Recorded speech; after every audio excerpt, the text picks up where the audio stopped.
niñas y adolescentes.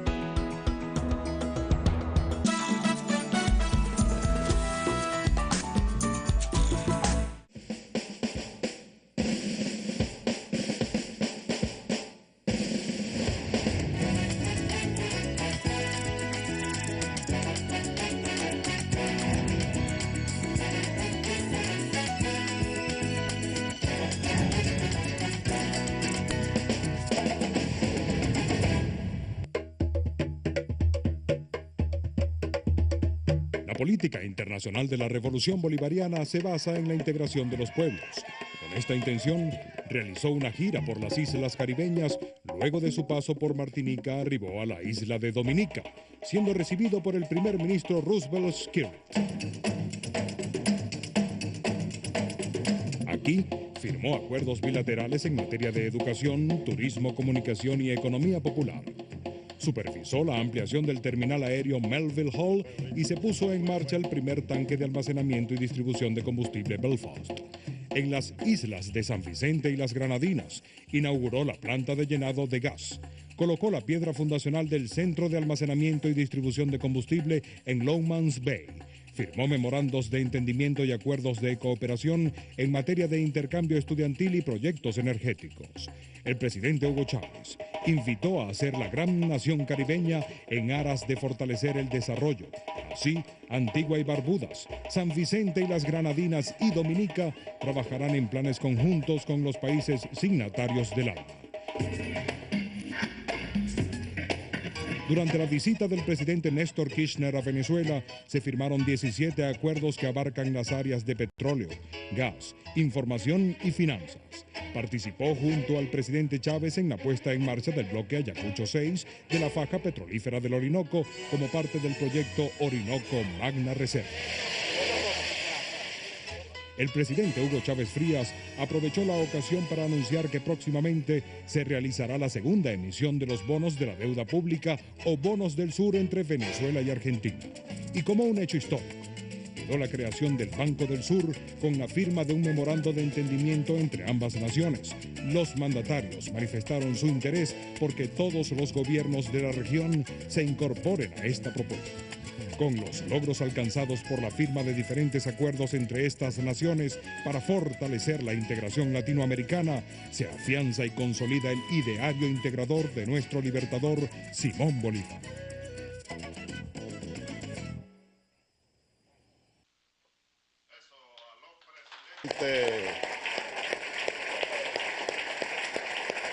Aló, presidente, a las 8 en punto de la noche de este día jueves 22 de febrero de 2007, programa número 266. La vez pasada cumplimos hora y media. ¿Creen ustedes que se cumplirá en esta ocasión la hora y media? Pudiera ser, pudiera no ser. Trataremos de que sea, pero mire que tengo muchos materiales. Vamos a hacer un esfuerzo bastante grande para resumir, concretar. Estábamos viendo ese tremendo video, pero primero le doy la bienvenida aquí a este salón Ayacucho del Palacio de Gobierno, del Gobierno del Pueblo, a nuestros invitados especiales, los brigadistas Moral y Luces. ¡Eso! Brigadista Moral y Luces.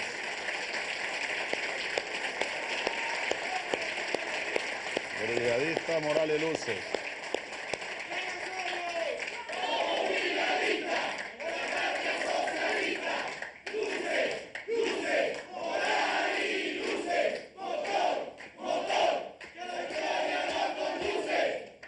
Ajá, un poquito descoordinado ahí, pero vamos comenzando. ¿Cuál es la consigna? A ver, repítanla otra vez. ¿Cuál es el grito que inicia la consigna? A ver. ¿Quiénes somos? Somos brigadistas de la patria socialista. Luces, luces, moral y luces. Motor, motor, que la victoria nos conduce. ¡Bravo! ¡Qué aplauso, pues! Ustedes saben que durante el día de ayer fue, ¿verdad?, que se hizo el lanzamiento de la primera fase de la campaña nacional Moral y Luces. Bueno, uno de los 5 motores que rugen, como ruge el pueblo, como ruge la revolución. El tercer motor. Estuve viendo algunas imágenes anoche, ayer en la tarde, anoche, estaban repitiendo algunas, después que despedíamos al presidente Kirchner. Y estaba yo muy entusiasmado, debo decirlo así, muy motivado, primero por lo que había ocurrido allá en Ciudad Guayana, allá en la faja petrolífera del Orinoco, las conversaciones con ese grande amigo que es el presidente argentino, Néstor Kirchner, con sus ministros y todos los convenios que firmamos. Avanza la integración, el eje Bolívar-San Martín, Caracas-Buenos Aires, eje de integración, uno de los tantos espacios de integración que están en plena dinámica de esta nueva geopolítica continental, mundial, que está en movimiento. Pero me emocioné mucho más cuando vi el discurso del ministro Adán Chávez y sobre todo cuando vi y oí algunas expresiones de un grupo de brigadistas y hoy siguieron entrevistando a algunos de ellos, algunos de ustedes, pues así que bienvenidos. Y a los miembros del Consejo Presidencial Moral y Luces, Adán Chávez, ministro del Poder Popular para la Educación y presidente del Consejo, Luis Acuña, Héctor Navarro, Farruco Sesto, José Ramón Rivero, Luis Enrique Gallardo, María Elvira Gómez, Elena Salcedo, Olga Durán. Entiendo que no están todos aquí, ¿verdad? ¿Sí están todos? Están allá en el Teatro Municipal. Corrijo, en el Teatro Casa de Bello. Vamos a hacer un pase más tarde porque es que ellos comenzaron ayer esta primera fase, ¿no?, de formación, de organización, de articulación de los brigadistas Moral y Luces. Ya los veremos con Dios por delante, con la patria en alto y la bandera del socialismo del siglo XXI, el socialismo bolivariano recorriendo todos los espacios. Olga Durán, Orlando Ortegano, Carlesia Ascanio, y un conjunto grande de brigadistas que está aquí con nosotros. Bienvenidos todos. Entiendo que hay brigadistas de todo el país, ¿verdad? De los estados Apure, Aragua, Lara, Carabobo, Mérida, Bolívar y de todo el país. Están concentrados desde ayer, en jornadas de capacitación de la primera fase. Vamos rumbo a la formación de más de 100.000, si no mal no recuerdo, 106.080 en estos próximos días, que se van a multiplicar brigadistas, Moral y Luces. Pido al pueblo venezolano que así como hemos dado tanto apoyo a las misiones, a la revolución energética y a todo lo que el gobierno revolucionario impulsa junto al pueblo, démosle pues el apoyo, todo el apoyo, el máximo apoyo, nuestro amor y nuestro agradecimiento y apoyo en todos los sentidos a estos brigadistas Moral y Luces que para bien de la República, para impulso de la revolución, arrancaron como el motor, como los 5 motores, y este motor, el tercer motor, que por cierto, ustedes deben saberlo, muchachos, ¿verdad? ¿De dónde sale la frase Moral y Luces? ¿Ah? A ver, ¿quién que levantó la mano allá? Un brigadista. ¿De dónde eres tú, hijo? Adelante, a ver. Yo soy de San Fernando, estado Apure. ¡Camarita! San Fernando. Paisano mío, tú que vas para San Fernando. Yo siempre estoy soñando con esas tierras. ¿Cómo está San Fernando, chicos? Bueno, ahorita estamos aquí activando este motor, ¿verdad? Estamos participando, hemos compartido diferentes experiencias con los jóvenes, con todos los actores sociales que hacen vida en este proceso revolucionario. Para nosotros es un placer desde nuestra trinchera, desde la UNEYES Apure, aportar estas pequeñas ideas con respecto a la formación de estos brigadistas, con respecto a la frase Moral y Luces. Recordemos al Libertador en el discurso de Angostura: Moral y Luces son los polos de la República, moral y luces son nuestras primeras necesidades. Así que tenemos que formar la moral, los principios, los valores y las luces, el conocimiento para que nuestro pueblo vaya por la senda del desarrollo. Y de esta manera decirle a los capitalistas, los países capitalistas y el imperio, que aquí está un pueblo organizado, aquí un pueblo con valores y preparado y dispuesto a la lucha y a la batalla. Eso.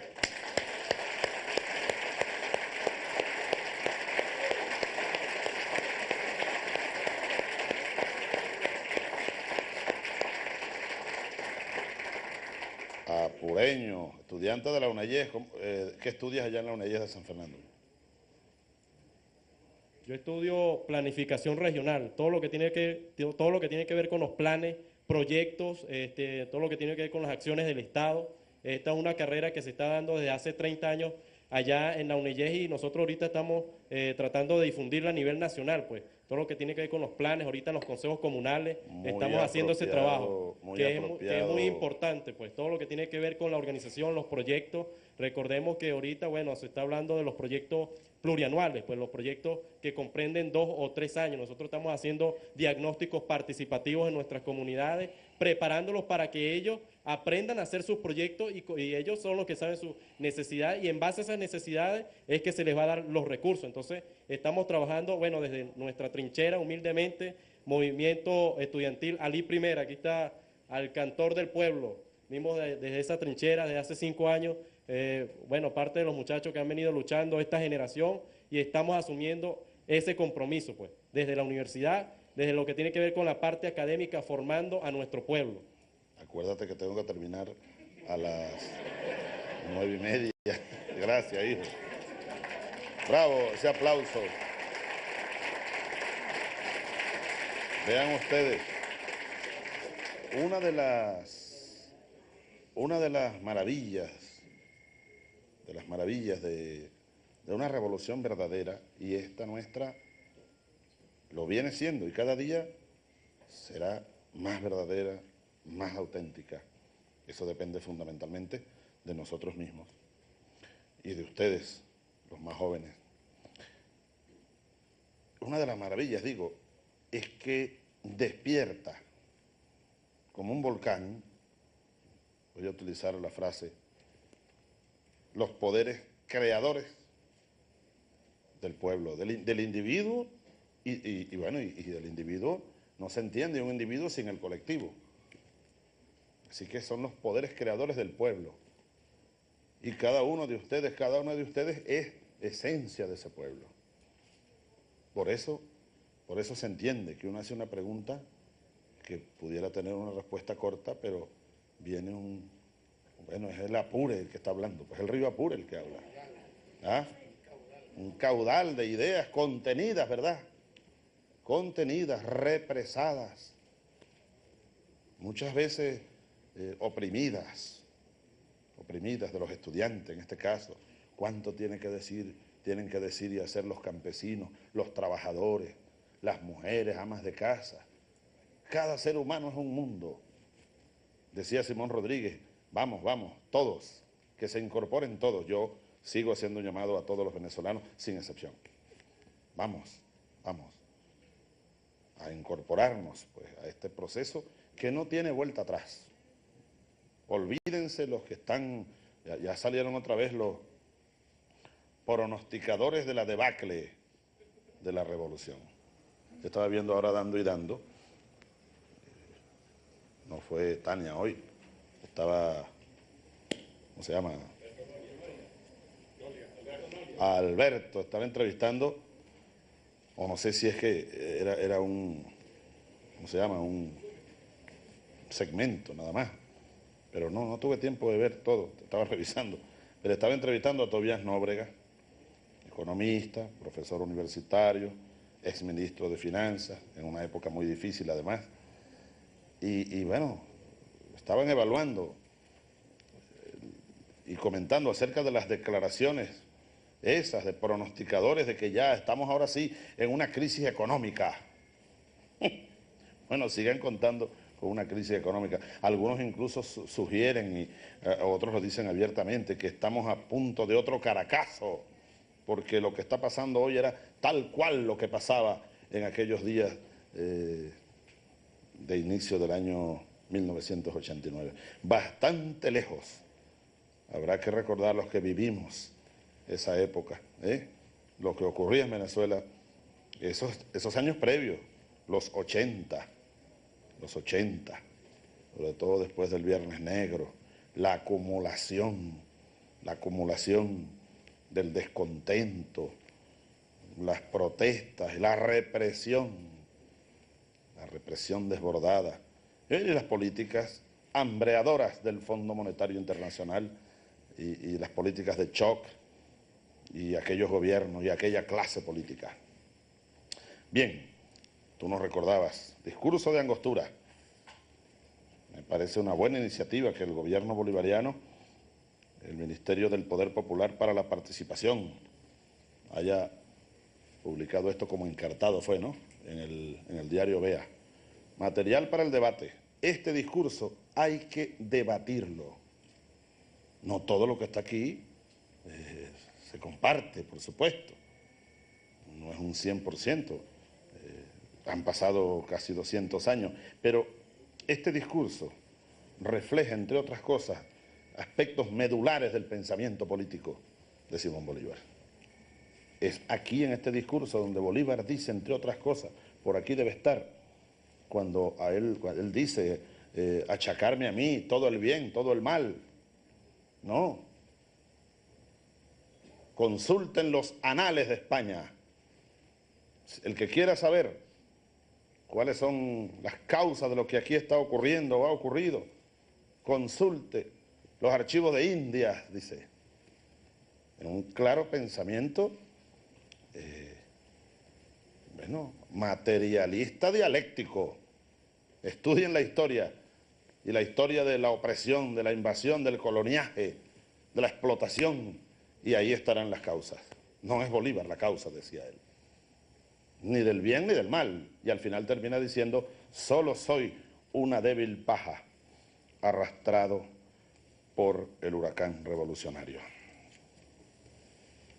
Es este discurso en donde Bolívar comienza con aquel... El discurso es una fuente inagotable de luces, de ideas, de reflexiones, de orientaciones. Es aquí donde Bolívar comienza diciendo, hablándole al Congreso, y a través del Congreso al pueblo, Señor, dichoso el ciudadano, que bajo el escudo de las armas de su mando convoca a la soberanía nacional para que ejerza su voluntad absoluta. Voluntad absoluta. Aquí dice, bien bueno el trabajo porque le hicieron subtítulos. Que felicitar al ministro de la Participación, está aquí, ¿verdad? No está en esta comisión. Y a todos los que trabajaron aquí, fíjense, subtitularon, ¿ves? Aquí dice, ¿cómo caracteriza Bolívar la revolución? Es útil, porque orienta. Dice, legisladores, voy a leer aquí un fragmento. Yo deposito en vuestras manos el mando supremo de Venezuela. Vuestro es ahora el augusto deber de consagraros a la felicidad de la República. En vuestras manos está la balanza de nuestros destinos, la medida de nuestra gloria. Ellas sellarán los decretos que fijen nuestra libertad. En este momento el jefe supremo de la República no es más que un simple ciudadano. Y tal quiere quedar hasta la muerte. Serviré, sin embargo, en la carrera de las armas mientras haya enemigos en Venezuela.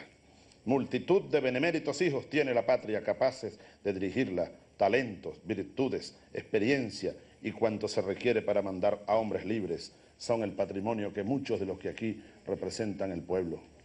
Y fuera de este soberano cuerpo se encuentran ciudadanos que en todas épocas han mostrado valor para arrostrar los peligros, prudencia para evitarlos y el arte, en fin, de gobernarse y de gobernar a otros. Estos ilustres varones merecerán sin duda los sufragios del Congreso y a ellos se encargará del gobierno que tan cordial y sinceramente acabo de renunciar para siempre. Pero sabemos que luego el Congreso va y le confiere de nuevo el mando a Bolívar. Aquí hay un pensamiento que la oposición ha estado utilizando. Y como la batalla de ideas es muy buena, no hay que evadirlo. Han estado incluso pintando murales por allá por el este, colocando vallas, están pagando avisos en la prensa. Aquí está, fíjense. La continuidad de la autoridad en un mismo individuo. Todo esto para decir que yo estoy, bueno, interesadamente evitando esta parte porque estamos planteando, o estoy planteando, pues, la posibilidad de que a través de la reforma constitucional se establezca en nuestro país algo que en muchas partes del mundo existe, que es la reelección indefinida, la posibilidad de reelección indefinida. Es un mecanismo perfectamente democrático. Entonces han extraído este pensamiento, esta frase. La continuación de la autoridad en un mismo individuo frecuentemente ha sido el término de los gobiernos democráticos. Las repetidas elecciones son esencias en los sistemas populares, porque nada es tan peligroso como dejar permanecer largo tiempo en un mismo ciudadano el poder. El pueblo se acostumbra a obedecerle y él se acostumbra a mandarlo. De donde se origina la usurpación y la tiranía. Si alguien cree que a nosotros nos van a colocar contra la pared utilizando esta reflexión, este pensamiento, esta línea de pensamiento de Bolívar, no. Precisamente es arma nuestra y bandera nuestra este planteamiento. Lejos estamos nosotros, lejos de concentrar o de dejar, como dice Bolívar, permanecer largo tiempo en un mismo ciudadano el poder.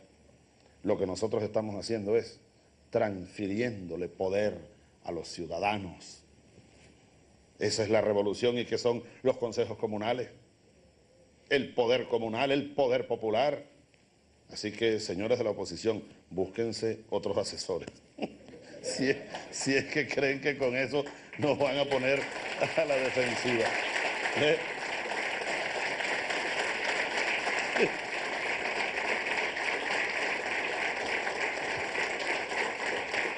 Dejar, precisamente, aquí Bolívar, esa es una de las reflexiones para el contraataque ideológico. Cuando alguien les diga a ustedes esto, mira que Bolívar dijo esto, sí, precisamente,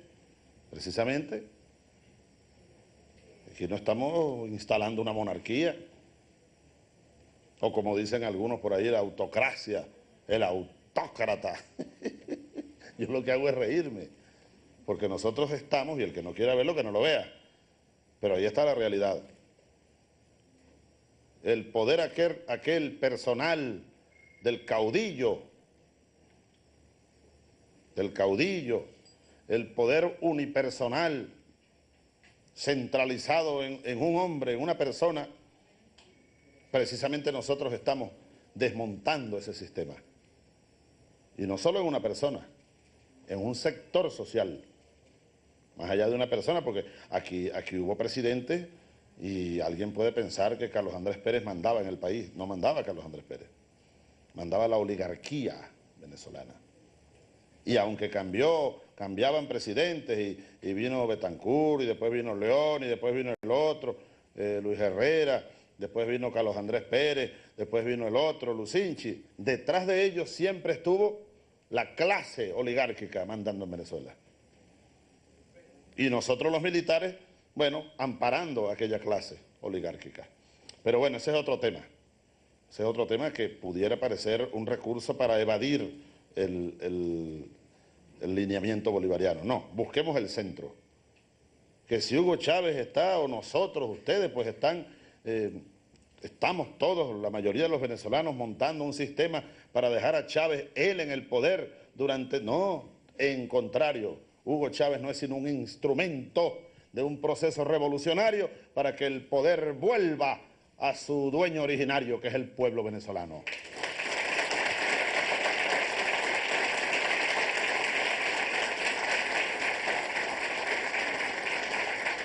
Y cuando hablo del poder me refiero, ustedes saben, el poder tiene distintos ámbitos. El poder político, el poder económico.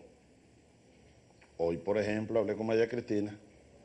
Tenemos ya por ahí unos 4 grandes mataderos refrigeradores en la Mirilla. Ajá. No, que los abandonaron y los tienen cerrados. Por allá en Barinas, por ejemplo, hay un matadero. Yo le sé la historia de ese matadero. Yo le sé la historia porque soy de por allá. Yo sé quién es el dueño de ese matadero. No lo voy a nombrar, obviamente. Y sé los negocios que hizo con unos jefes militares bien bandidos y bien corruptos de la época cuando yo era capitán. Y allá está el matadero. Un matadero, hoy me informó María Cristina, que tiene capacidad para beneficiar diariamente varios centenares de reses. Y están beneficiando 10, 15. Está prácticamente cerrado. Bueno, muy bien.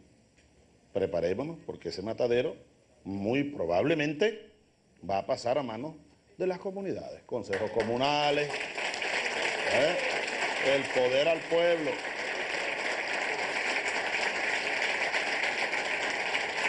El poder para el pueblo. Me dicen que, bueno, poco a poco hemos venido recuperando el nivel de abastecimiento de algunos rubros, pero todavía tenemos problemas. Que si algunos carniceros, la palabra es muy fea, ¿no? Pero así se llaman, o los llamamos así, los carniceros, los señores más bien, que expenden la carne de ganado, no están de acuerdo con el precio que el gobierno fijó y por tanto no van a vender carne. Bueno, compadre, está bien, vaya a hacer otra cosa, vaya usted a hacer otra cosa, pues. Pero entonces nosotros, bueno, tenemos el derecho y la ley de defensa del pueblo, de defensa popular para evitar el acaparamiento, la especulación y el desabastecimiento, bueno, nos autoriza, ya se publica en Gaceta Oficial. Nosotros podemos expropiar y transferir, que si por allá en un barrio un señor tiene una carnicería, que compra la carne por allá con una media res, y entonces la vende allí en 2 o 3 días, y cada semana compra 3 o 4 reses. Y él no quiere vender carne ahora, porque no tiene la ganancia. Y esa es una de las categorías malditas del capitalismo. El egoísmo. Lo mío es ganar dinero.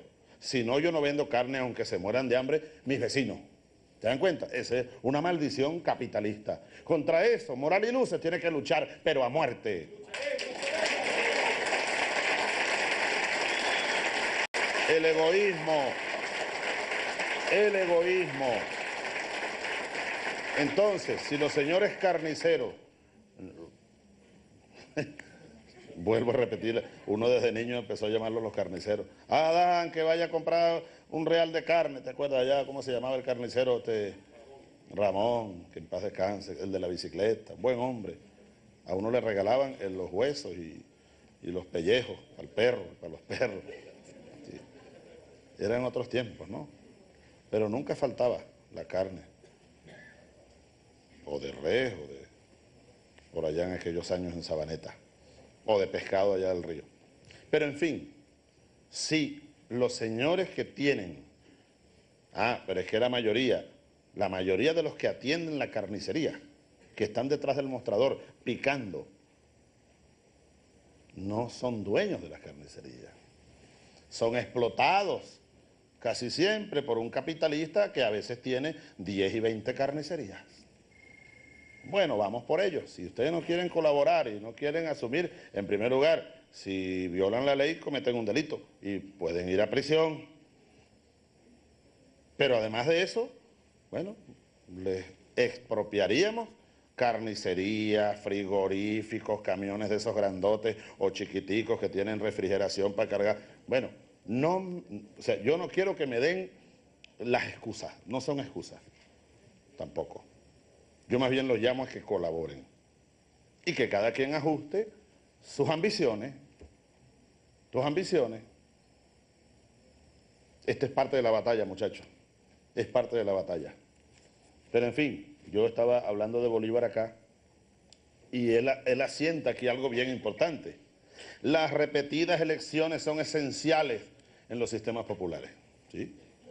Elecciones, si es que se aprueba en la reforma y el pueblo sería el que lo apruebe en un referéndum, la reelección indefinida para presidente de la República sería solo una posibilidad.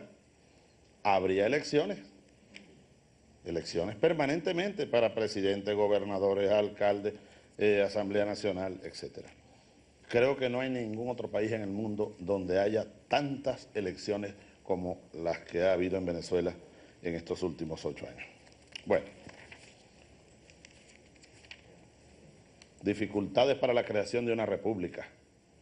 Fíjate esta frase de Bolívar, muchachos. O triunfamos, no hay otro camino. A pesar de que al final no triunfaron. Pero eso refleja la decisión, ¿no?, de batallar. Bolívar batalló hasta el final, hasta que ya no pudo más. Derechos fundamentales del hombre, un verdadero gobierno democrático y republicano, cómo se armonizan las diferentes individualidades para dar forma al orden público, hacia una verdadera igualdad política y social.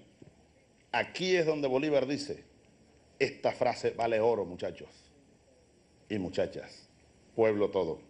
Mi opinión es, legisladores, que el principio fundamental de nuestro sistema depende inmediata y exclusivamente de la libertad, de la igualdad establecida y practicada en Venezuela. Es un pensamiento socialista el de Bolívar. ¿Es posible la igualdad en el capitalismo? Sabemos que no. El capitalismo es el reino de la desigualdad. Bolívar llegó a decir en otra ocasión, la justicia debe ser la reina de todas las virtudes republicanas. ¿Es posible la justicia en el capitalismo? Sabemos que no, es imposible. Pues bien, los valores. Muy bien, ahora me están haciendo señas que me estoy alargando peligrosamente en el comentario inicial. Así que voy a retomar el orden aquí. Disciplina, ley y orden. Guión esquematizado. Veíamos un video, yo tenía que hacer comentarios sobre el video, pero me desvié para darles la bienvenida a ustedes, ¿verdad?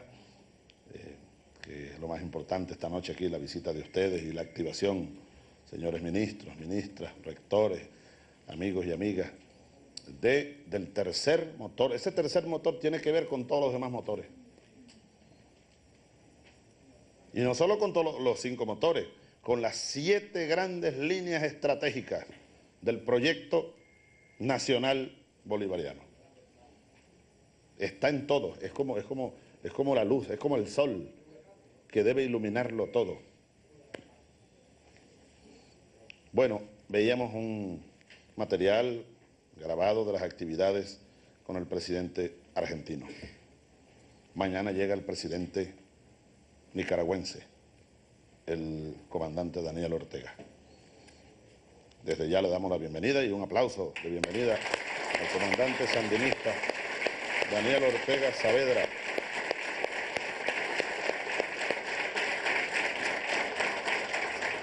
Mañana llegará el primer barco venezolano cargado de petróleo a un puerto ecuatoriano. Y ese barco se llama, y quisimos hacerlo así, Manuela Sáenz, la quiteña inmortal.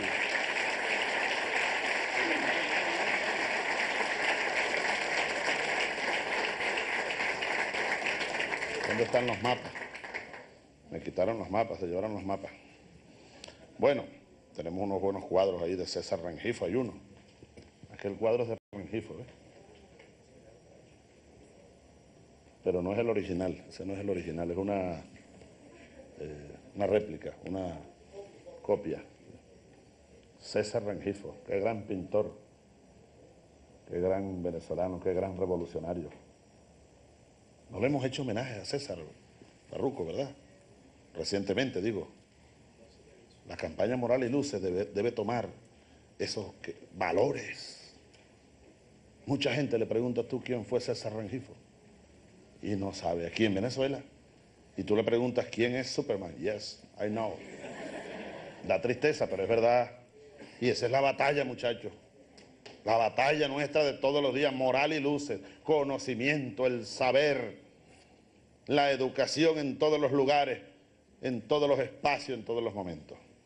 Bien, pero es muy importante lo de la visita del presidente argentino, que además es un golpe duro al hígado del imperialismo. ¿Por qué? Por alguna razón, Néstor Kirchner, claro que hay quienes especulan.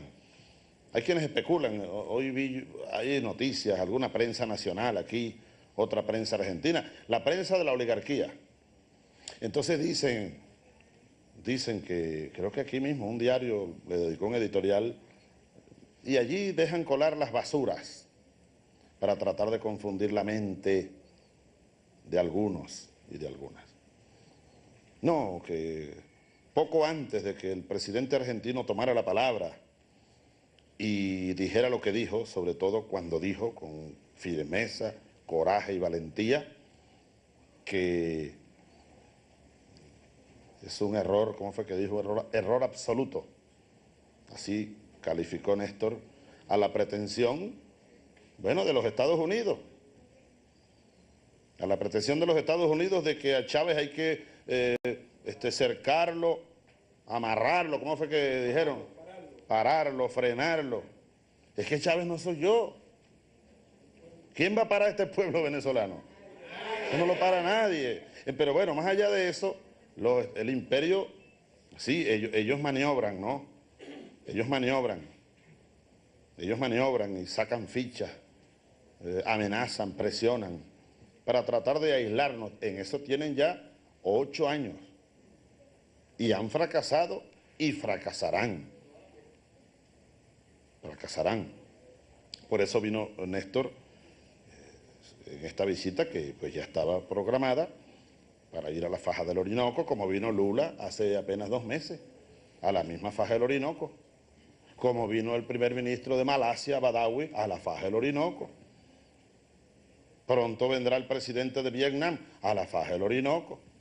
Estamos cuadrando una visita del presidente de Bielorrusia a la faja del Orinoco. ¿Por qué? Porque, bueno, nosotros estamos conduciendo una nueva política internacional totalmente autónoma y libre. ¿Quiénes estaban antes en la faja del Orinoco? Solo las empresas gringas.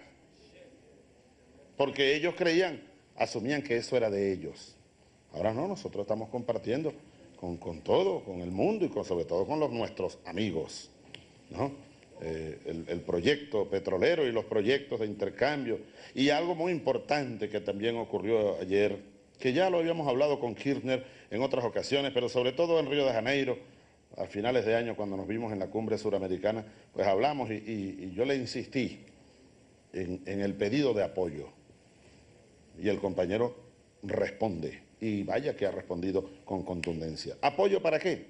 Sobre todo para acelerar y profundizar la transformación del modelo económico venezolano. Y especialmente en una materia, en un área en la cual Argentina tiene grandes avances. Ustedes saben que Argentina fue buena parte del siglo XX, así la llamaron, el granero del mundo. Un avance. Argentina tiene, por ejemplo, más de 50 cabezas de ganado, 50 millones, más de 50 millones.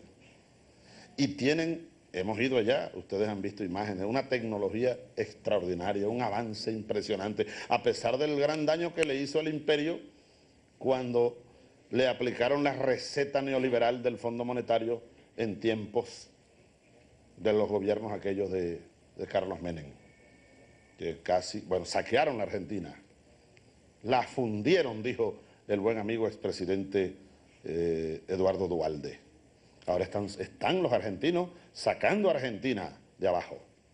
Pero ahí está una cultura agropecuaria extraordinaria, de las mejores carnes. Es famoso en el mundo la carne argentina. Y la cultura es una cultura, esas son tradiciones, son generaciones que van amasando sobre la tierra valores, cultura, conocimiento, ciencia, tecnología. Bueno, entonces hemos firmado un conjunto de convenios. Uno de ellos, muy importante, son nuevos acuerdos de apoyo a Venezuela en materia agropecuaria y agroindustrial de la gran nación argentina. Y eso hay que agradecerlo a los argentinos y es una buena noticia para nosotros los venezolanos, porque tenemos que transformar el modelo económico heredado del siglo XX, el modelo monoproductor petrolero. Y en esa batalla es muy dura, pero allí vamos, tenemos ya algunos modestos avances, pero nos falta todo el camino por recorrer. Y el apoyo argentino está siendo muy importante y va a ser ahora, desde ayer en adelante, mucho más profundo, importante, preciso, de mucho más impacto, pues. Por ejemplo, vamos a comenzar ya, prontico, en unos días, la construcción de 3 laboratorios genéticos. Estos primeros 3 en los Andes, para genética animal, por ejemplo, para el rendimiento del ganado. Eso es ciencia y tecnología, la genética. Aquí ustedes ven, la mayor parte del ganado nuestro está ahí, ganadería extensiva. Nace el becerro y sale caminando de una vez a ver qué come por ahí. Hay excepciones, en algunas partes hay algunas inversiones, pero eso no es culpa tampoco de nuestros productores. Es que aquí se abandonó el campo. Aquí, ¿cuándo hubo aquí algún esfuerzo científico, tecnológico serio? Ahora hemos comenzado pues, un esfuerzo serio, sostenido, para genética animal y genética vegetal. Los argentinos por allá fuimos, tienen un tremendo laboratorio, ¿saben de qué? De la papa. Y han recuperado la semilla originaria del continente, de Sudamérica, la semilla originaria andina, que es la papa pequeña, pero rendidora, muy sabrosa. Y mire que uno echa kilo con esa papa. Después entonces nos trajeron la papa de otras latitudes, que si la papa larga, así, para vender los bichos esos, ¿cómo se llama? Es muy sabrosa la papa esa que venden así larguita. Tostones no. Todo eso que venden el Tropiburger y no sé cuántas cosas. Yo más nunca he ido para esos sitios, pero yo iba. Pero la papa nuestra la abandonaron, y una papa extraordinariamente rica. Genética para el maíz. Ojo, no estamos hablando de transgénicos, es otra cosa. Es la manipulación genética irresponsable que daña los cultivos, daña la tierra y daña a los seres humanos. No, esto es genética, ciencia, tecnología. En el marco de la ética, por supuesto. El maíz, el rendimiento del maíz por hectárea. El rendimiento de la producción, pues, en forma general. Eso va a ser algo extraordinariamente importante. Aquí están todos los convenios, tenemos que publicarlos, explicarlos mejor. Ustedes deben llevar esas cosas en el morral.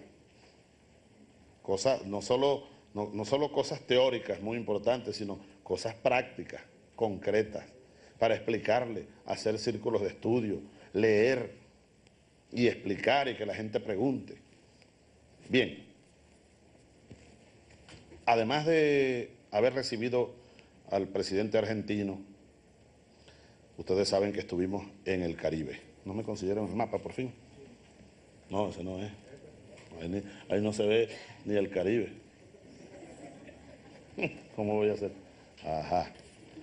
Miren, ustedes saben que nosotros limitamos con Francia. ¿No saben? ¿Verdad que? ¿Por qué limitamos nosotros con Francia? ¿Quién me dice de los activadores, de los Morales y Luce, activadores? Brigadistas y brigadistas. Activadores son allá en... A ver, dime, hijo. Guadalupe. Fíjense, hay 2 islas en el Caribe, tenemos la cámara aquí al lado, ¿no? Ustedes saben, todo este cordón de islas, bueno, fueron conquistadas, unas por España, otras por Inglaterra, otras por Francia, Holanda, otras, etc. Pero son islas caribes, pues. Territorio caribe, déjenme poner bien la mano para no tapar. Territorio caribe. Yo vine a enterarme allí en Dominica, aquí está Dominica, allí estuvimos inaugurando un tanque, un depósito de combustible. Allí viven 3.000 indios caribes, en unas comunidades hacia el occidente de la isla, hacia el Atlántico, pues, que sobrevivieron, son comunidades que sobrevivieron a la masacre, porque en casi todas estas islas exterminaron a la población aborigen. ¿Quiénes? Ana, Karina, Rote, sí, nosotros, pues, nuestros indios caribes. Y los indios caribes navegaban desde Guiri, Amacuro, todas las costas de lo que hoy es el estado Sucre, Trinidad, Tobago, bueno, por todas estas islas. Eran grandes navegantes por todas estas islas hasta Puerto Rico, Dominicana, Haití, Cuba, se comunicaban con Centroamérica, incluso por el Orinoco, viajaban y se comunicaban con el Amazonas. Eran grandes navegantes los caribes. A nosotros nos han enseñado, mal enseñado y poco enseñado, que aquellos eran unos salvajes. No era una civilización lo que había aquí. No eran igual a los mayas, pues estos eran como el viento. El hombre se parece mucho a su territorio. Nosotros somos parte de la geografía. Ese es otro de los temas que está hoy, que ha desatado un buen debate, que hay que alimentarlo. El cuarto motor, la nueva geometría del poder. La geografía, mucha gente cree que son unos libros ahí fastidiosos, que el río tal y cuánto mide este territorio, etc. La geografía de la academia, no, la geografía es una ciencia viva. Nosotros somos parte de la geografía e interactuamos con los demás elementos que la conforman. La geografía radical es la que tenemos que defender.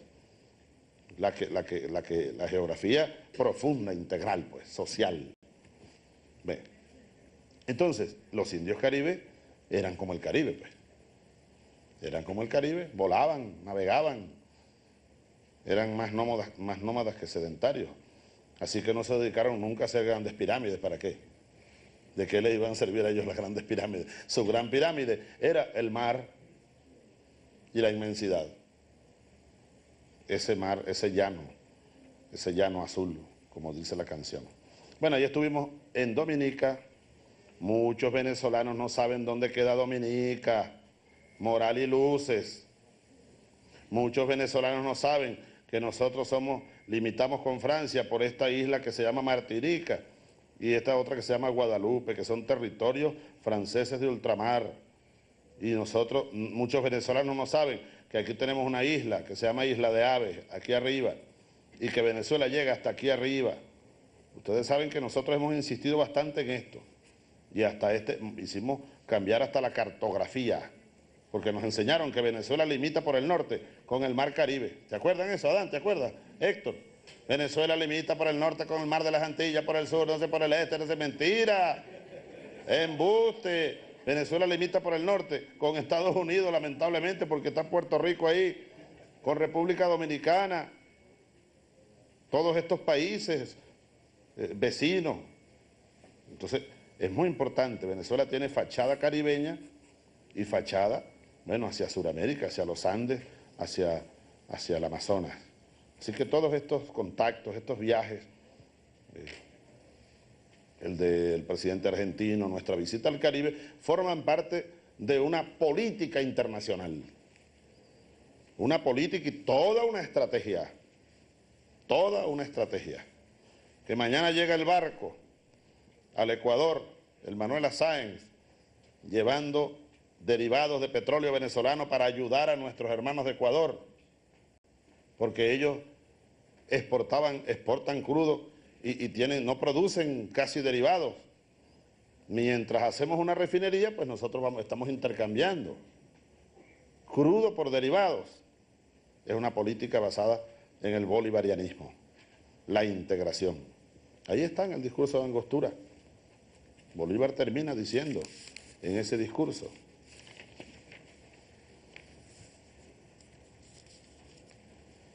este pensamiento que es un poema, es la utopía, Bolívar vuela, Bolívar volaba. Entonces él se imagina el futuro y dice: volando por entre las próximas edades, mi imaginación se fija en los siglos futuros. Y dice más adelante: ya veo esta región, nuestra gran patria, ¿no? Ya la veo extendiéndose sobre sus dilatadas costas. Eso es lo que estamos haciendo nosotros. Entre esos océanos que la naturaleza había separado y que nuestra patria reúne con prolongados y anchurosos canales. Ya la veo servir de lazo, de centro, de emporio a la familia humana. Ya la veo enviando a todos los recintos de la tierra los tesoros que abrigan sus montañas de plata y de oro, casi que dijo, y de petróleo. Enviando los tesoros que abrigan sus montañas de plata y de oro. Ya la veo distribuyendo por sus divinas plantas la salud y la vida a los hombres dolientes del antiguo universo. Ya la veo comunicando sus preciosos secretos a los sabios que ignoran cuán superior es la suma de las luces a la suma de las riquezas que le ha prodigado la naturaleza. Ya la veo sentada sobre el trono de la libertad, empuñando el cetro de la justicia, coronada por la gloria, mostrar al mundo antiguo la majestad del mundo moderno. Vaya qué utopía la de Bolívar, vaya qué vuelo. Llamada telefónica, ¿quién nos llama? A ver, aló. Aló, presidente. Sí. Yes, sir, how are you? Bien, bien, ¿cómo le ha ido? Bien, hermano, ¿cómo estás? Buenas noches, ¿de dónde llamas tú? Estoy llamando de Punto Fijo, Estado Falcón. Punto Fijo, Paraguaná, recordamos. Y por aquí en el 2000, ¿no? Y le dimos un estrechón de mano y un abrazo. ¿Cómo te llamas tú? Yo me llamo José Rafael Torres, soy maestro jubilado de la industria petrolera. Maestro jubilado, ¿vives allá en Punto Fijo? Sí, vivo aquí en Punto Fijo, en el campo que era de la antigua Maravén. Ah, la antigua Maravén. Bueno, dale un saludo a todos allá. ¿Cómo no? Con mucho gusto. A tu familia, a todos los trabajadores. Y bueno, tú te pudieras incorporar a Moral y Luces, ¿verdad, muchachos? Claro que sí. Maestro jubilado, vamos a darle un aplauso a José Rafael Torres, que está llamando desde Punto Fijo. Necesitamos toda la experiencia tuya como educador y la de todos los venezolanos que debemos sumarnos. Este programa, Aló Presidente, desde hoy, ministro Adán, es instrumento de Moral y Luces. Moral y Luces. Aló Presidente.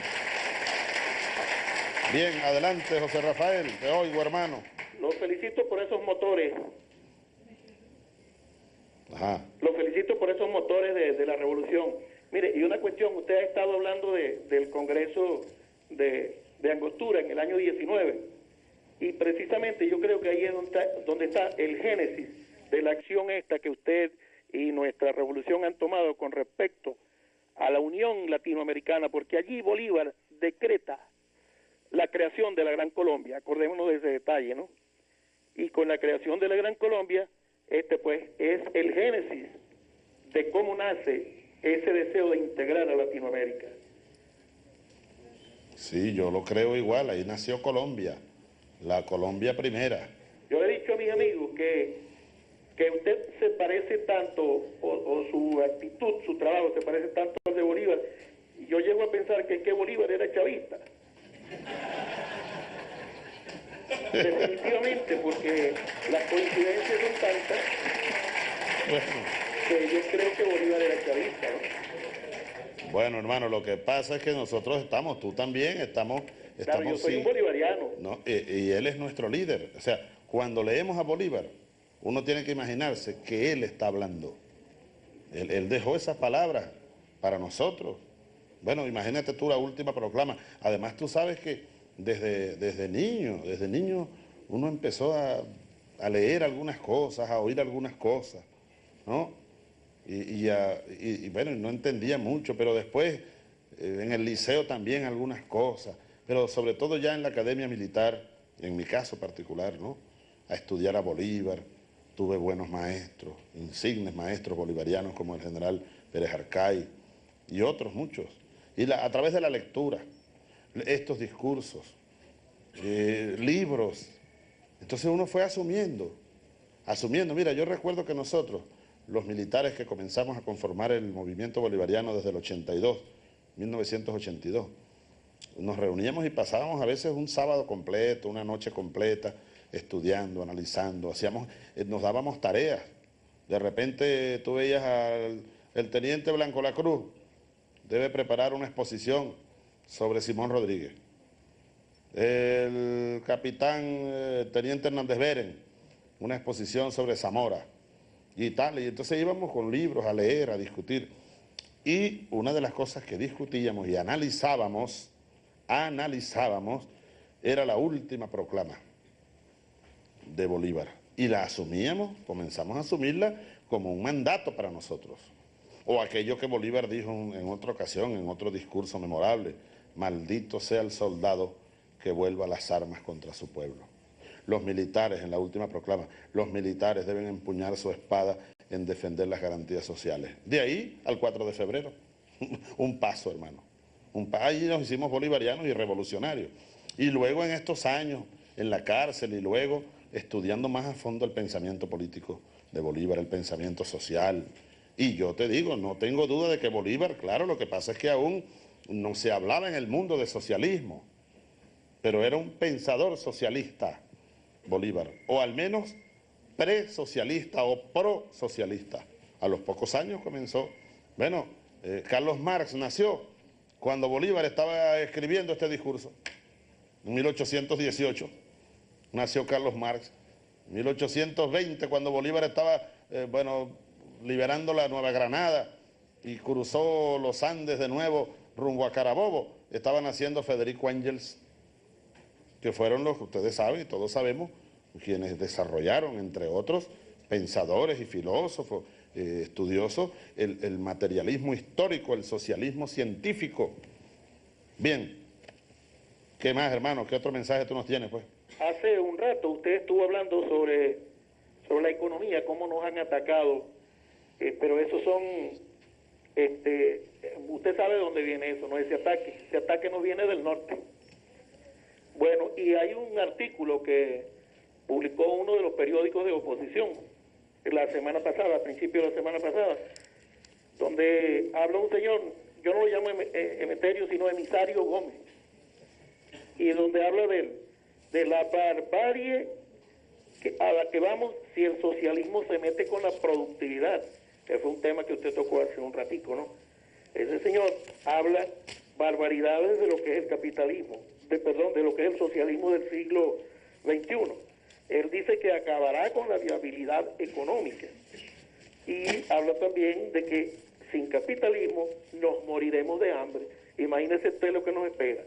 Entonces, yo quisiera que usted nos ilustrara, ¿verdad? Porque la gente puede estar confundida con este tipo de opinadores, que lo que son es bacalao, como dice el amigo Nolia. Y estos bacalaos, pues, son de oficio, pues, que nos están dando siempre noticias malas y falsas de paso, ¿no? Entonces yo quisiera oír de su voz qué opinión le merece, pues, este tipo de ataques a que hemos sido sometidos. Bien, no, planteamiento es muy interesante y es uno de los retos que tenemos por delante. Nosotros, muchachos, muchachas, todos nosotros, compañeros, camaradas, y tú también, José Rafael, ¿no? Salirle al paso, contraatacar a esos opinadores, a esos emisarios del imperio, de la oligarquía, que tratan de confundir al país, meterle miedo a la gente, ¿no? Y bueno, y establecer nuestra verdad. Nuestra verdad. Tú tienes razón, hay que partir de allí.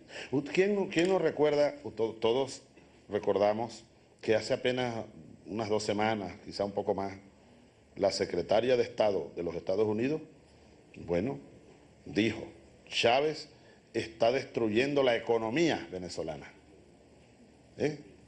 Eso que ella dijo, bueno, yo no sé si es que ella tenía pensado decirlo, porque estaba en el Congreso y le estaban haciendo preguntas y bueno, le preguntaron sobre Venezuela y sobre Chávez. Bueno, ella lo dijo. Eso lo que significa es que el plan imperialista del momento es la economía. Uno de los planes. El otro es el magnicidio. De eso no nos olvidamos, y sobre todo yo no me olvido un segundo. Claro. Y no por mí, sino por lo que aquí pudiera ocurrir. Pero ellos siguen manejando el tema magnicidio. Hemos neutralizado varios intentos.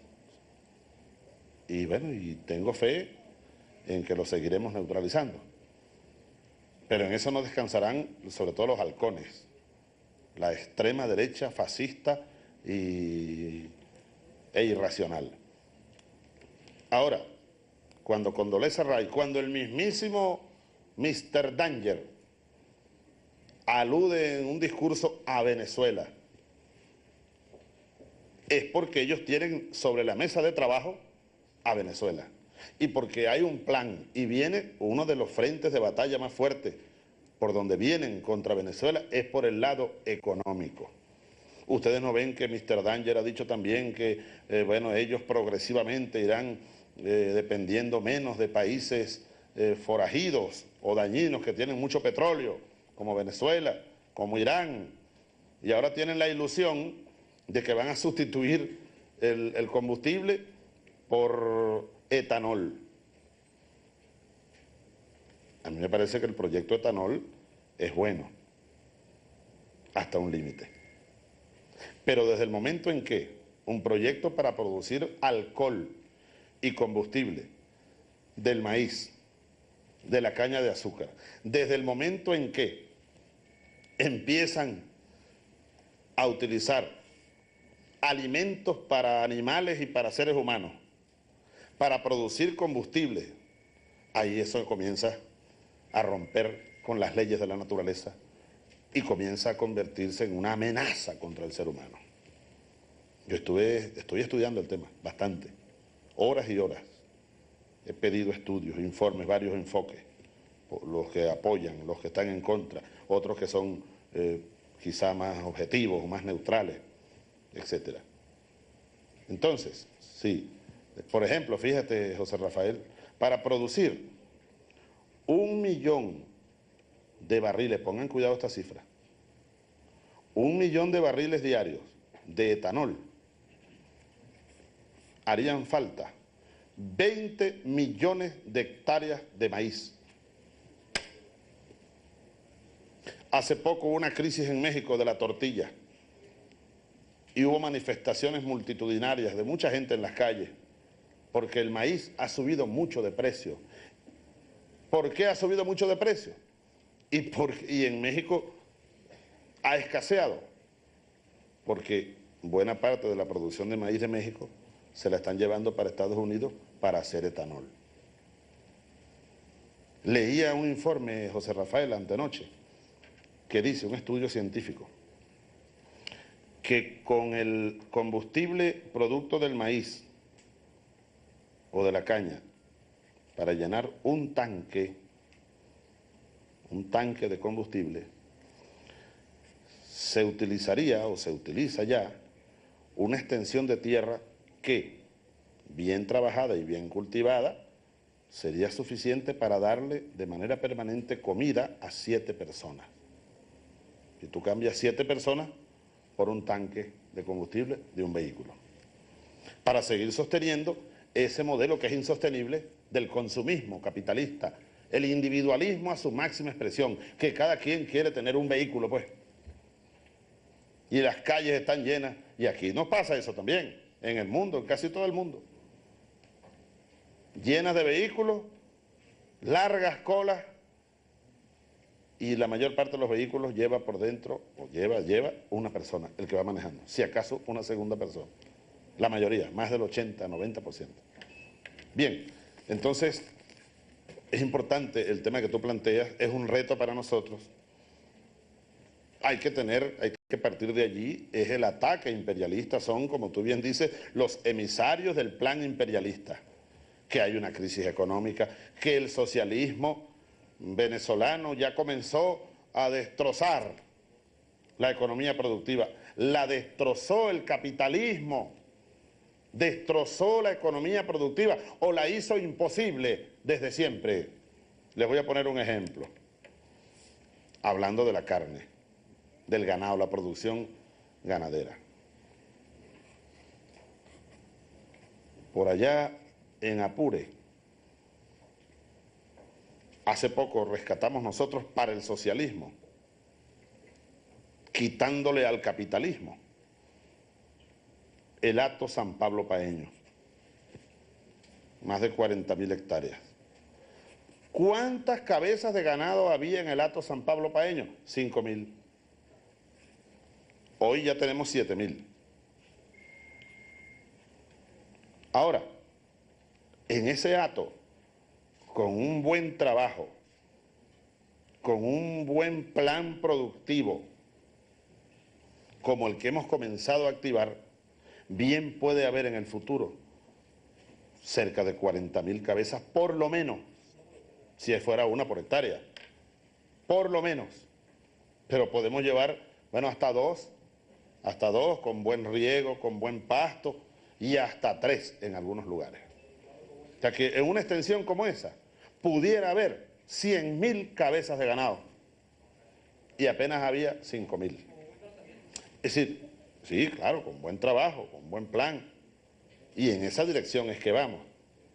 O como pasaba con las fábricas de papel, la fábrica de papel que estaban quebradas, abandonadas, el capitalismo las quebró. Bueno, el capitalismo las instaló, el capitalismo las quebró.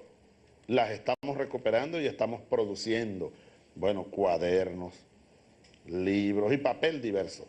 En fin, con esos dos ejemplos, José Rafael, y por falta de tiempo, pues no sigo, porque mira la hora que son las 9 ya, a las 9:30 me apagan aquí en los micrófonos.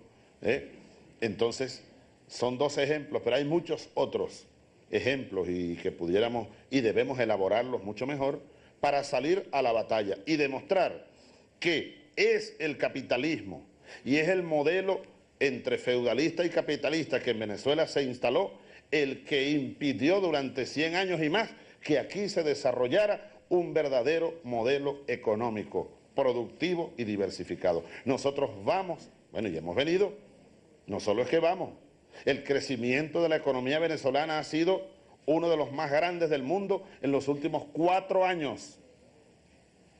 Y eso es parte de un plan de desarrollo integral del país.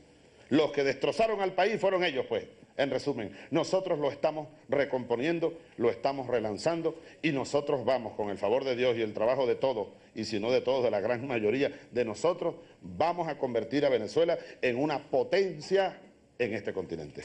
Muchas gracias, José Rafael. Nos despedimos de ti. Tenemos otra llamada. Otra llamada. Adelante. Buenas noches. Buenas Señor noches. presidente, buenas noches. Le está hablando Eulalia Reyes. Yo soy, bueno, antes que todo, pues mi saludo bolivariano y revolucionario, pero también conmigo el saludo de un grupo de la Alianza de Solidaridad en Australia, porque yo vivo en Australia, soy venezolana, y en Australia tengo mi misión. No me voy a extender mucho, pero sin embargo, pues quiero esta noche poner un proyecto de misión internacional. Somos un grupo, o sea, yo incluido soy venezolana, pero no solamente son los venezolanos quienes estamos en Australia defendiendo nuestra revolución bolivariana, sino que hay muchos latinos y hay muchos australianos. Entonces, el proyecto que le estoy trayendo esta noche ya existe, ya yo lo manifiesto como misión, pero sería de unirnos, de que todas las alianzas que existen, es la Alianza de Solidaridad con Venezuela, Alianza Australiana, que nos unamos en el mundo, que tengamos conexión, asesoría, para que funcione, para que todo funcione como le digo, si me perdona, estoy un poquito emocionada. No, Eulalia, te estamos oyendo, saludando con mucho afecto. Y además aquí están los muchachos muy pendientes de la brigada, los brigadistas Moral y Luces. Nos gustaría conocer el proyecto. ¿Tú lo tienes escrito? ¿Tienes un planteamiento que pudiéramos ver? Sí, desde luego, señor presidente. El planteamiento de nosotros es de que la Alianza de Solidaridad, o sea que nosotros tengamos una base, ¿okay? Una central, en donde podamos tener relación, comunicación con todas las alianzas que hay en el mundo.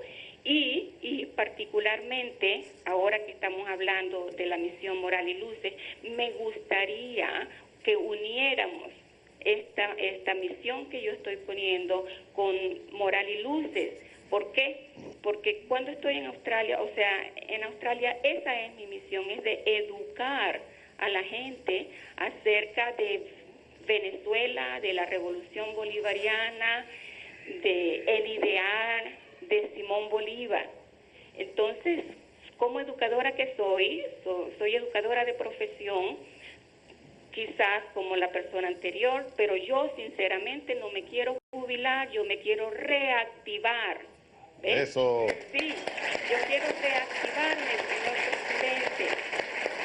No. Bueno, Eulalia, fíjate, no, se me está ocurriendo, muy interesado en tu planteamiento, como estamos todos, sería Moral y Luces Internacional, fíjate.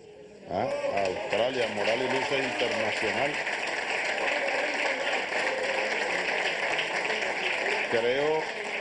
Creo que el ministro Adán pudiera recibir a Eulalia. ¿Cuándo viajas tú a Australia de nuevo? Señor presidente, le estoy contando que hoy me siento tan feliz porque he tenido muchos años tratando esta comunicación con usted. Soy quizás la última brigadista que vino desde Australia para presenciar las elecciones. Con tanto orgullo le digo que para mí fue la mejor experiencia de venir a Venezuela a votar. Hice 18,000 kilómetros de distancia con 46 horas de viaje para votar por amor. Pero, sí, por el amor de Venezuela, no importaban las horas. Bien, Eulalia. Bueno, amor con amor se paga. Amor con amor se paga, en verdad que es impresionante lo que tú nos estás diciendo. Pero yo te preguntaba, ¿tú vuelves a Australia? Sí, mañana. ¿Mañana a qué hora? Mañana. ¿Pero mañana a qué hora te vas? Bueno, yo estoy llamando desde Barcelona, señor presidente. Salgo a las 4 mi vuelo es a las 4:40 en Maiquetía. Desde Barcelona vuelo para Maiquetía a las 12, llego a las 12:40.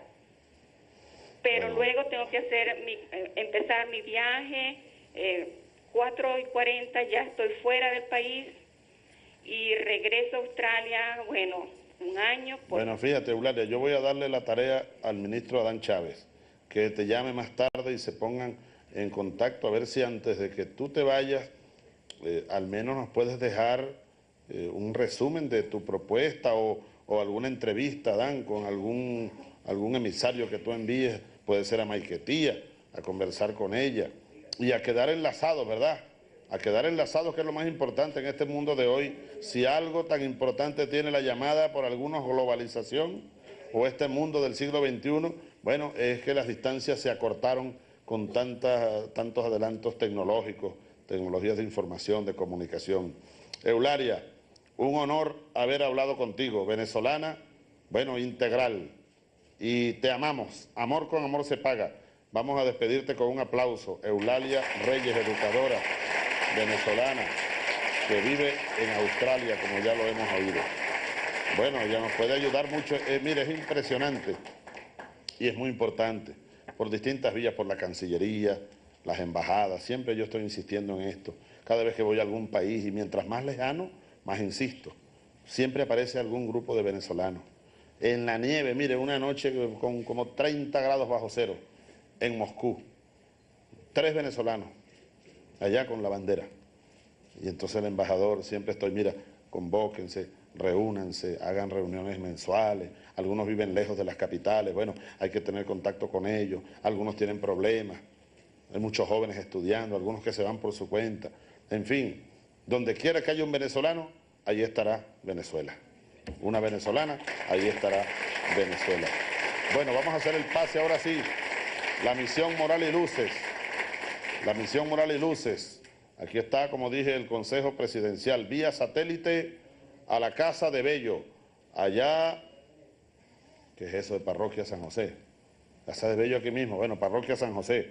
Pero allá lo más importante es que allá está un grupo de brigadistas Moral y Luces, creo que Blanca Ecaut. Adelante. Aquí estamos, presidente. Muy buenas noches. Buenas noches, Blanca. Buenas noches a todos allí. Cristóbal Jiménez, Enrique Ramos y todo ese grupo de brigadistas. Vamos a darle un aplauso desde aquí, pues.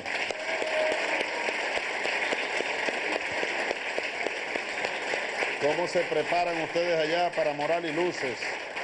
Con mucha fuerza, con mucho entusiasmo. Tienen 2 días todos estos brigadistas, hombres y mujeres luchadores de la patria, que vienen aquí a aprender y a enseñar, porque toda la patria es una escuela, y ellos están justamente arrancando este tercer motor que nos va a permitir de verdad que Moral y Luces sean las bases de la patria que estamos construyendo, de la patria socialista. Mira, bueno, maravilloso. Les saludamos a todos. Yo estaba revisando la carpeta que ustedes me entregaron y sobre la cual estuvimos discutiendo en la primera reunión que sostuvimos hace unos días. Y vamos a ubicarnos para que todos los venezolanos que nos están viendo y oyendo, no solo por Venezolana de Televisión, Vive Televisión también, Radio Nacional de Venezuela también está transmitiendo. Bien, entonces estemos ubicados. Estamos en la primera fase. Por aquí tengo yo los gráficos. La primera fase, ¿verdad? Que comenzó ayer. Formación de los brigadistas. Ahí estamos. Estamos en la fase de formación de los brigadistas y hay 480 brigadistas en estos 3 primeros días, del 21 al 23. Es decir, mañana concluye esta primera etapa de formación en cascada, dijo Adán Chávez, ¿no? En cascada. Formación en cascada de brigadistas que nos va a llevar a formar entre el día de ayer, que comenzó el proceso, hasta el día 28 de febrero. ¿Cuántos en total, Adán? 100.000. No. 10.080 primera y segunda etapa. Primera y segunda etapa. Ah, ahí termina la primera y segunda etapa. 10.080. Estamos en la primera etapa y todos ustedes forman parte, los que están aquí, ustedes, muchachos, muchachas, brigadistas, y allá en la Casa de Bello, de estos 480 que han venido de todo el país. Bueno, aquí un apureño habló como me quitó 1 hora del programa. ¿Tú tienes allá alguno de los muchachos que hable? Y aquí tenemos relatores de las mesas. Vamos a hablar con una compañera que participa en las mujeres entonces.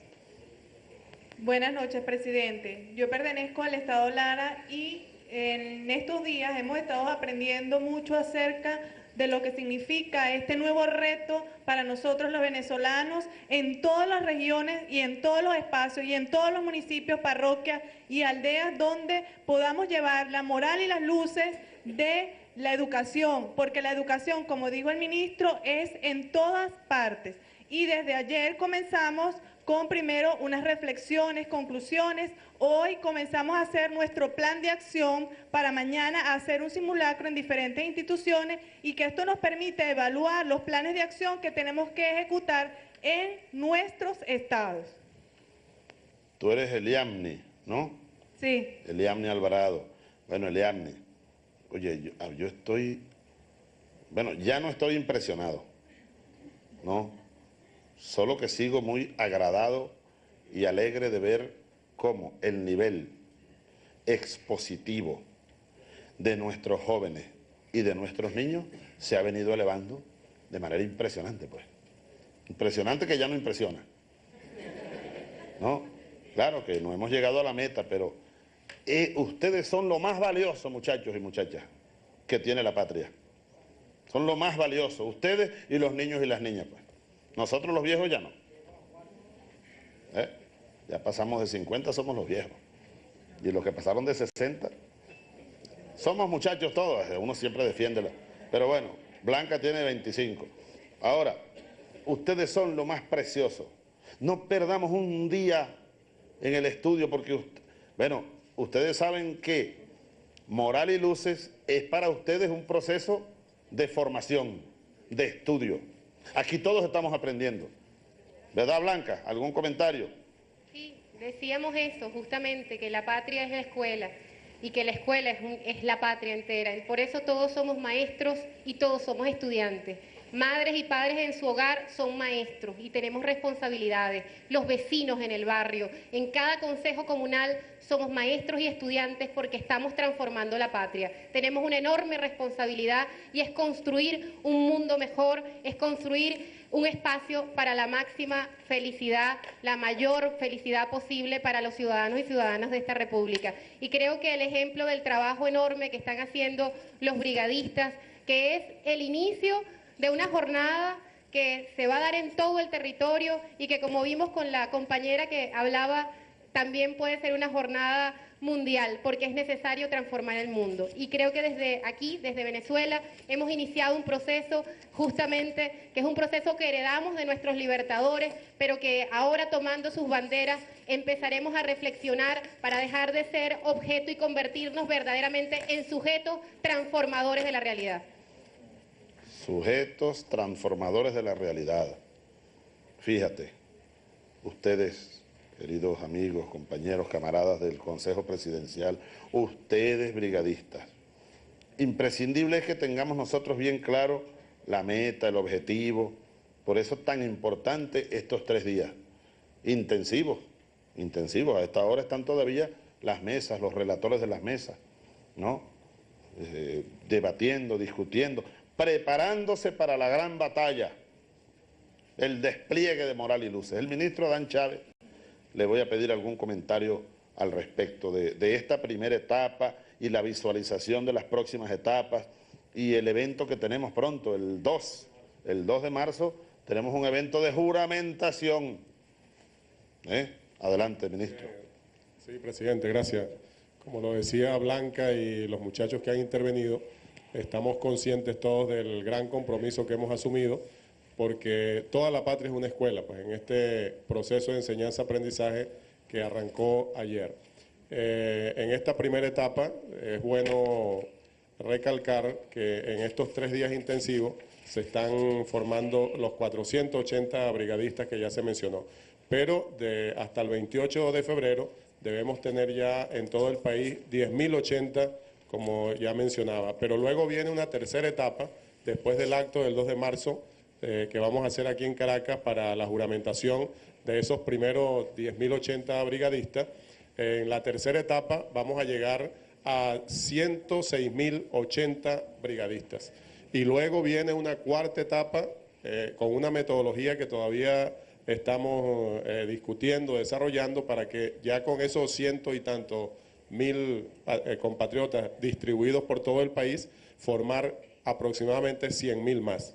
Y así sucesivamente, por eso mención de la cascada, hacer toda una cascada de brigadistas que se va a estar desparramando sucesivamente en diversas etapas a través de todo el país. En comunión constante con los consejos comunales como organización de las bases populares. Ok, ahora, Adán, perdón, y permíteme, muy bien. Nidia Colina, ¿está aquí? Del estado Carabobo. A ver, Nidia, una preguntita. ¿Cuál es la fórmula del etanol? Perdón, esa no era la pregunta. Esa no era la pregunta. Esa es la química orgánica. Esa química era la que daba venenito, Adán, ¿verdad? Venenito allá en Barinas. Mira, Nidia Colina. ¿Tú eres de Valencia, Nidia? Sí. ¿Estudias qué? Educación para el trabajo en la Universidad de Carabobo. ¿Qué año estás haciendo ya? 10º semestre. 10º semestre. Muy bien, Nidia. ¿Cómo tú te imaginas, o cómo ustedes allá han conversado, pero tú también te imaginas, cada quien, que después que tú vayas con ese morral. ¿Dónde está el morral? Está el morral. ¿Cuánto pesa el morral? Bastante. Bueno, los libros. Aquí tengo mi morral, mira. ¿Qué te pasa a ti, pues? Fíjate. Entonces, el morral. Y aquí le faltan cosas al morral. Le caben más cosas, pues, quise decir. ¿Cómo tú te imaginas con ese morral a cuestas, como un soldado de la luz? ¿Qué vas a hacer tú? A ver, ¿qué plan tienes tú?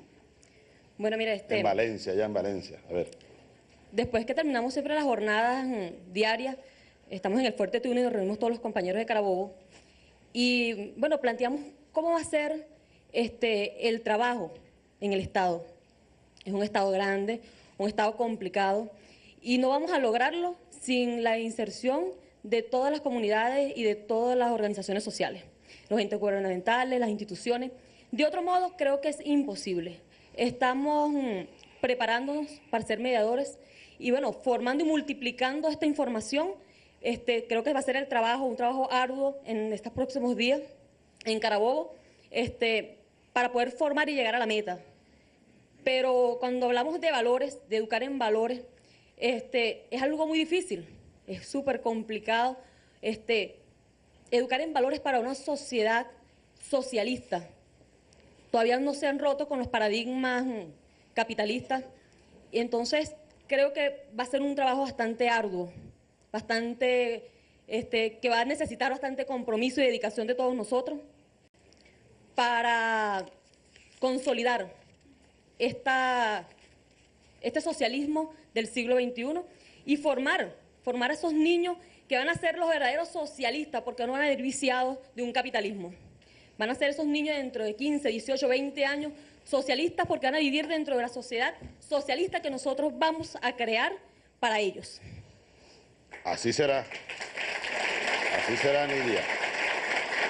Fíjate, Nidia ha hecho interesantes reflexiones.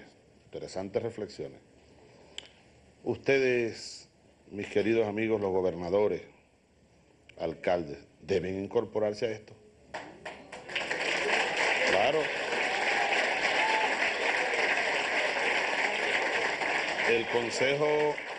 El Consejo Presidencial debe, bueno, activar en esa dirección.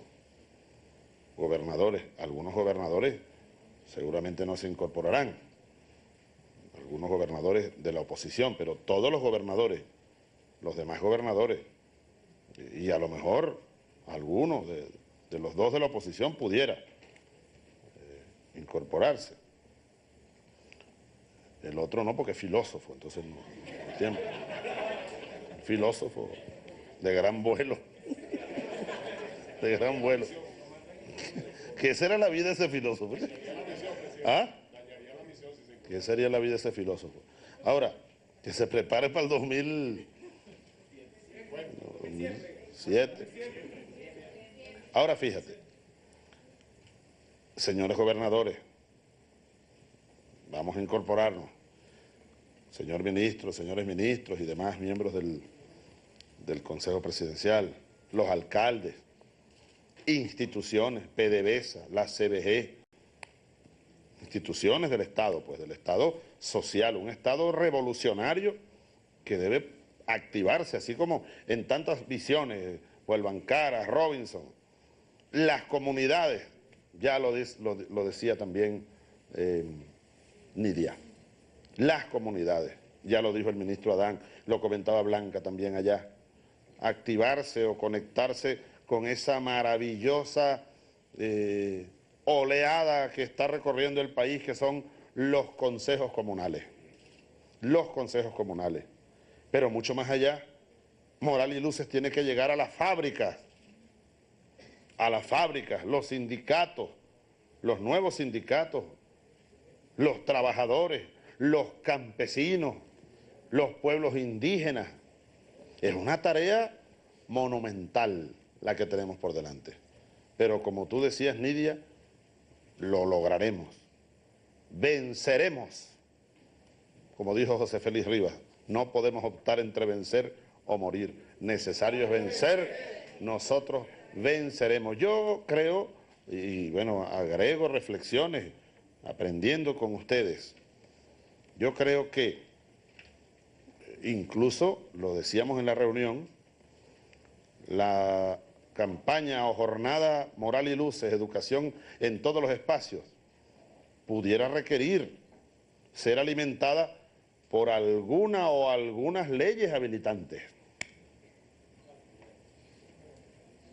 Ya va, chicos, vas a seguir. Aquí uno no puede ni hablar, chicos. ¿Dónde está la libertad de expresión?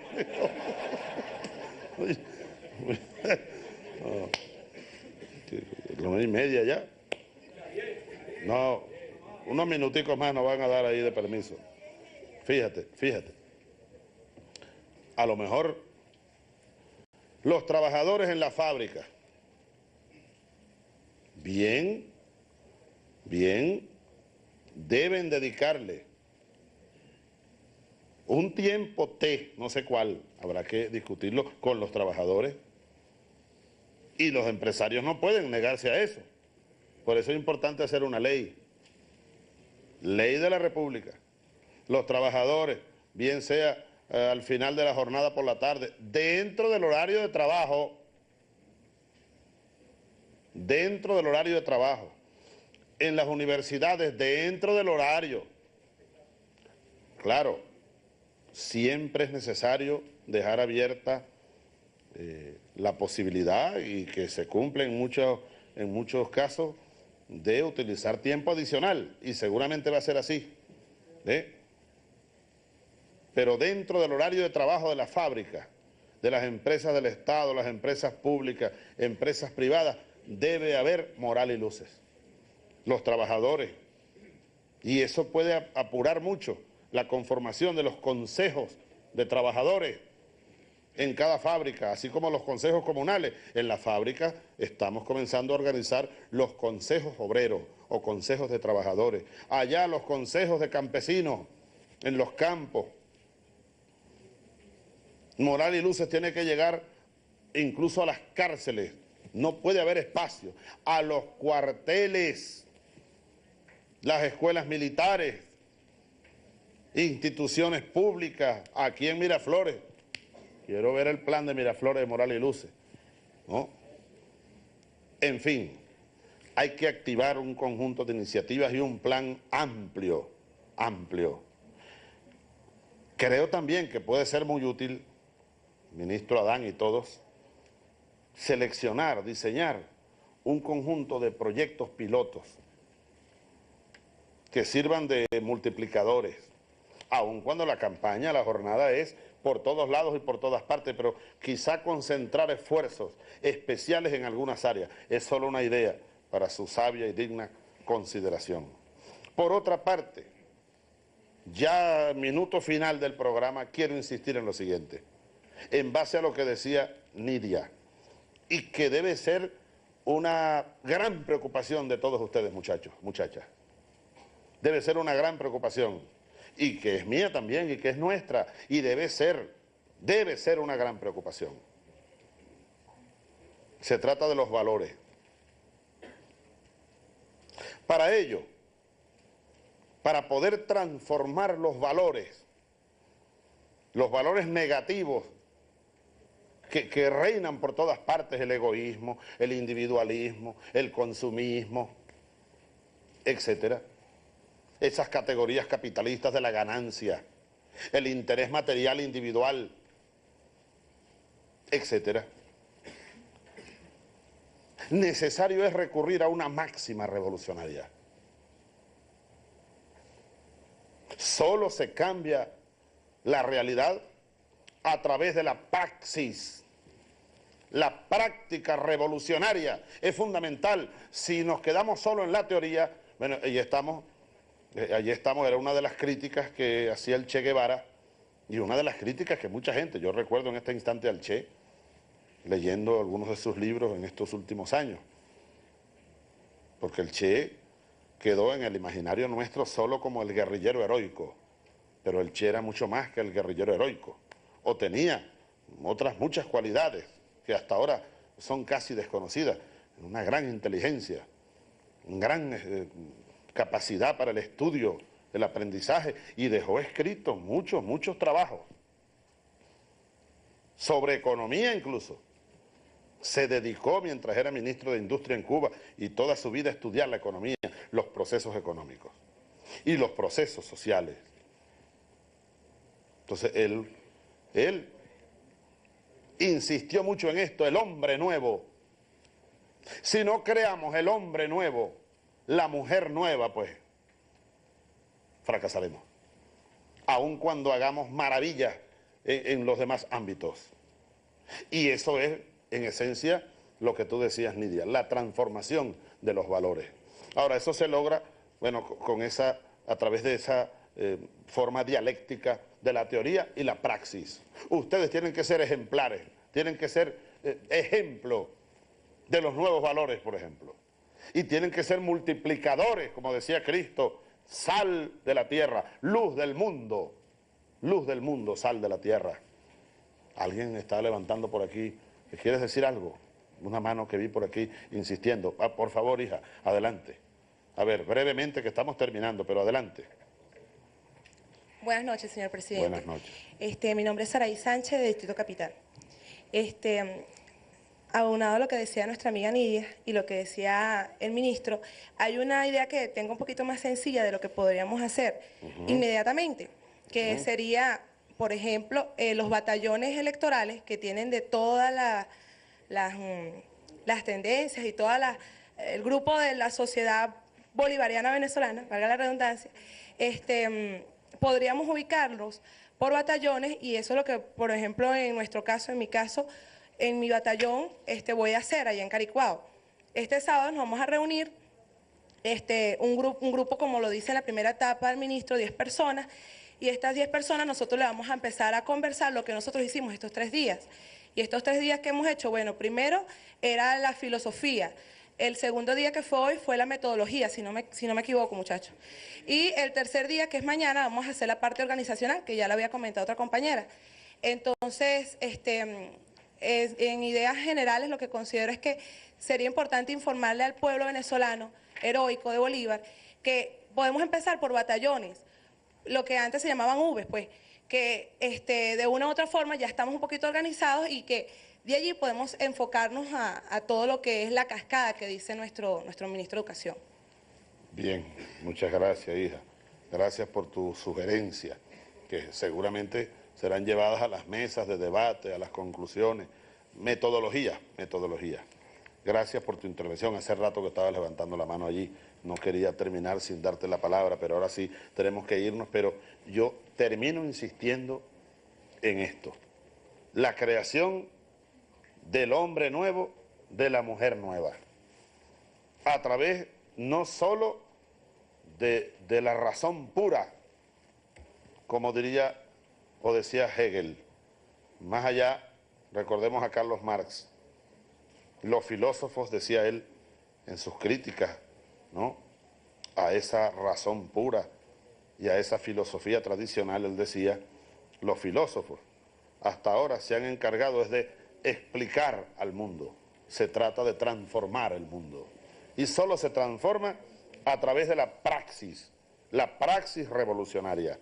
Creo que este es uno de los grandes retos, señores ministros y todos ustedes.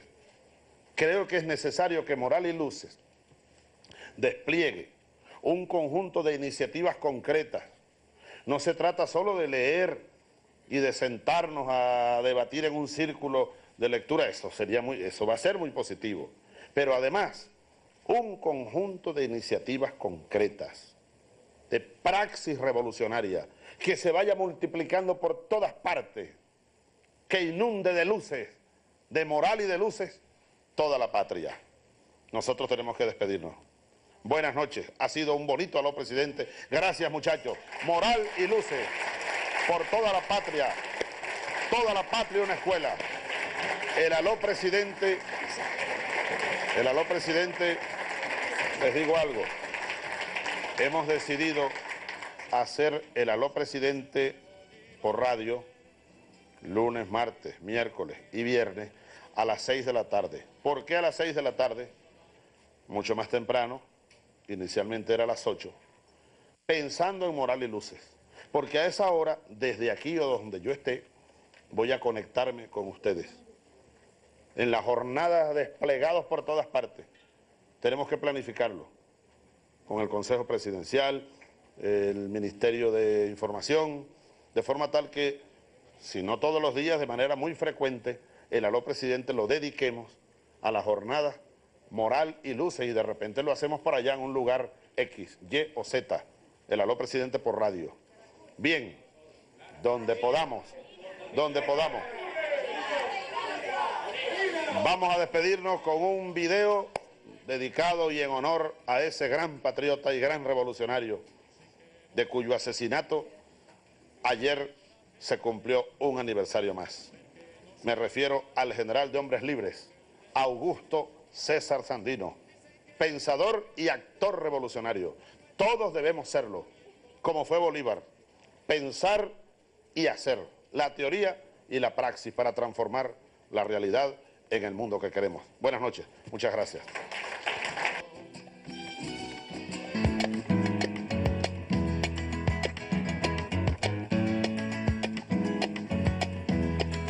Se partió en Nicaragua otro hierro caliente. Se partió en Nicaragua otro hierro caliente. Con que el águila daba su señal a la gente. Con que el águila daba su señal a la gente. Se partió en Nicaragua otra soga con cebo. Se partió en Nicaragua otra soga con cebo. Con que el águila ataba por el cuello al obrero, con que el águila ataba por el cuello al obrero. Se ha prendido la hierba dentro del continente, las fronteras se besan y se ponen ardientes. Me recuerdo de un hombre que por esto moría y que viendo este día como espectro del monte jubiloso regía.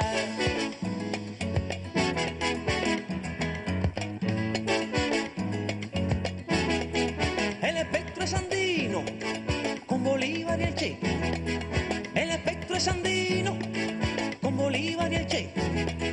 Porque el mismo camino caminaron los tres.